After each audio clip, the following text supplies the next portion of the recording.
You're watching Hexus TV, and we're out here at CeBit 2010 in Hanover, and we've decided to take the weight off our plates, come over to the Sapphire booth and sit down with Bill. Bill, welcome to Hexus TV. Hi, welcome. When was it we last spoke to you? Yesterday, day before yesterday, wasn't it? Well, yeah, we were in a bit of a rush then getting the booth ready for the show, but yeah, we've got some cool stuff to show you. I know. We're going to go around and play 6-screen Dirt 2 in a minute. That's you. Luke called shotgun on that one, didn't you, mate? Yeah, there we go. Okay, so let's get down to business. What is it you've got to show us? Something new. So I understand we've got something really big and something really small, haven't we? Yeah, we kind of go like that. Let's do the big one first, shall we? Okay. Okay, so basically what we're allowed to preview at the show is a new version of the 5970, which is a dual processor card. We had a version of this out earlier, but it was limited to lower clocks because of the power dissipation. Okay. So what we have now is a board that's clocked at 850 for the core and 1200 for the memory. Yep. Obviously dissipating quite a lot more power to do that, but we've developed a special new cooler for it together with Arctic cooling, and that gives us a nice big fat cooler which will give us quiet and yet cool enough operation for the higher clock speeds. Okay, so just to clarify, that's two 5870s on the same board, is that right? That's right, and we have 4 gig of memory in total, so nice big memory buffer as well. Okay, now I've got to ask, I know that there are other people at the show who are doing a similar sort of thing, but they're not calling it 5970, they're calling it 5870X2. What is the difference? Is it all to do with the PCB that the partners make, or what?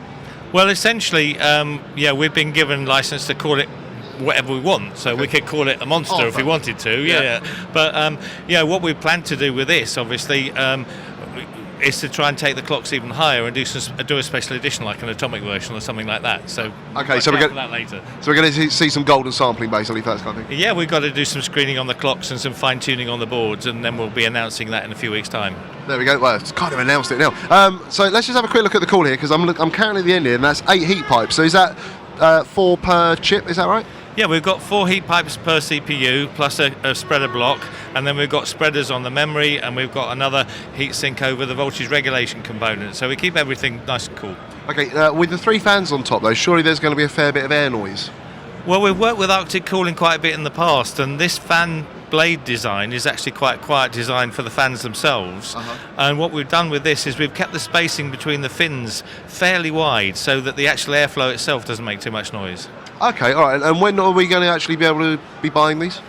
We expect to be to market with these in about 3 or 4 weeks' time. Oh, so pretty soon then? Yes.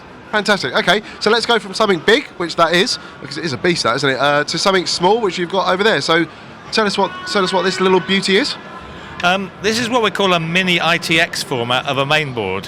What's unusual about this one is we think it's one of the first implementations in Europe to have AMD's latest 785 chipset on it, which allows us to have the new series of Phenom 3, AM3 processors, DDR3 memory, all in this tiny format. So basically you've got a big fast processor, and you can put, I'm presuming, 4 gig with support. No, it supports up to 16, doesn't it, on this chipset? 8 gig. We'd get 8 gig of memory on this because we have 2 slots. Yeah, 2 slots, yeah.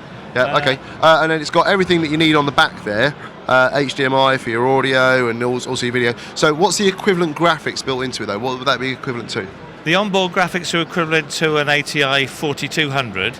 So not bad. Not bad at all, and obviously that goes with an onboard universal video decoder and all the good stuff that the AMD chipset provides. And our implementation here has literally enabled all the ports. So we have HDMI video outputs, we have tons of USB 2, LAN, everything, all this connectable. So basically a whole PC in your hand.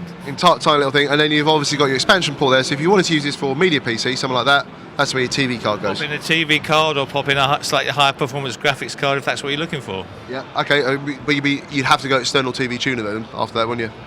Well, there's plenty of those around though. Yeah, there is plenty of those around. So there we go. So when's this actually going to be out? We're actually sampling to key customers now, and we're looking for some integration projects in the industrial area as well as the PCs. Okay, and just very quickly, idea on pricing on this one?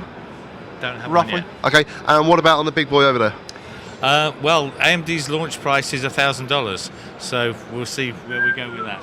Ooh, okay, so there you go. Roughly no idea price, and $1,000. But it is supposed to be a very, very good card. And I presume we're going to be benchmarking one of those fairly soon, are we? Well, yeah, we'll be billing it as the fastest card on the planet, so watch out.